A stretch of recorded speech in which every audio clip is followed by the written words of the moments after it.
In today's video, we're going to pleat and prep the sari for draping. So just the Pallu pleats, I'm going to show you the quickest, fastest method that's going to get you draping all of your saris in a minute. The biggest tip I can give you before you start pleating your Pallu is to iron the entire sari. It will make the entire process easier and quicker and just more effortless.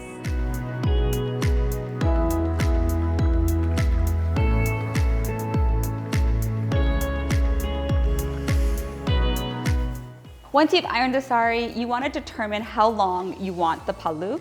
So I would say put it over your shoulder, and because I'm pleating it, I make it a little bit longer than I normally would if I was to hang the Pallu. So I'm just going to put it over my shoulder and then determine the length that I want and then mark that length and start pleating.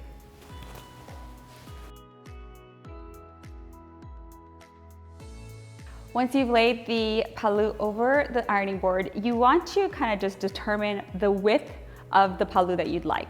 And so I like it to basically be the entire width of my shoulder.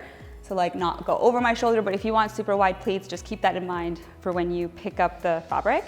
So the first pleat, all I'm gonna do is, determine, okay, like that's the width I want, and it's about the width of the border here. And so I'm gonna pick up the sari just above the border at 2 different points and lay it over the next layer and creating my first pleat.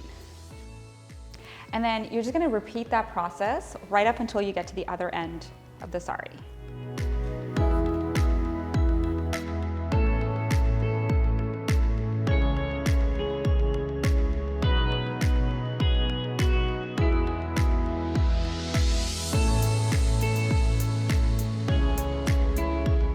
As long as there is nothing peeping out on this side of the pleat, you want to make sure that this pleat is the widest here. And if you do have anything peeping out, like for example, when I did it like this, I had this pleat peeping out. What I'm going to do is just like fan it out so it automatically just becomes, you want this first pleat to be the widest, so the most left, if that makes sense. And then you can just fan all of these pleats out. Let's say you do have something sticking out here, you can just fan them all out and kind of do this cheat trick to ensure that nothing is sticking out on this side. They don't all have to be the same size. The sooner you let go of that expectation of your pleats, the sooner you're going to get better at Pallu pleating and actually enjoy the process. So I'm actually putting an extra pin here, and what this is going to allow me to do is iron so much quicker. I find that when you add another pin, other than the 2 points that you were using to pleat, it just makes for an easier, quicker ironing process.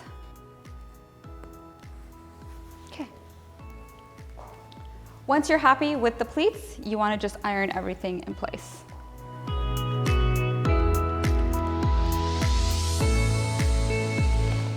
Once you get to that last safety pin, what you want to do is fan out the pleats because it's the part that's going to go on your chest. Once you get to the last safety pin, you want to make sure that you fan out the chest pleats and then press them down. I like to do this because it just gives a finished, nicer look. For some saris, it's not necessary because the fabric is nice and malleable and it kind of stays, but as you can see, this is pretty puffy, so I like to iron them all down so they look nice and neat.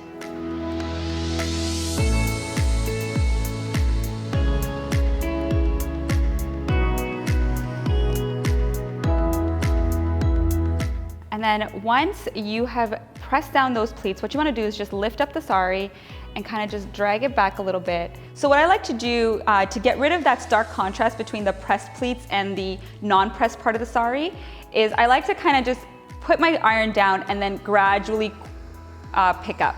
And now we're ready to start draping. And look at these gorgeous pleats and the Pallu.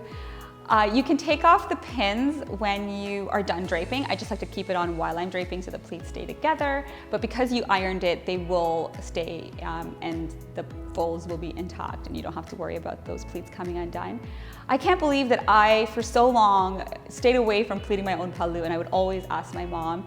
But this method, along with that need for perfection and letting go of that idea that all of the pleats had to be the same width, has really changed my Pallu pleating game, and I assure you, you'll be able to do the same. So I hope you give it a try.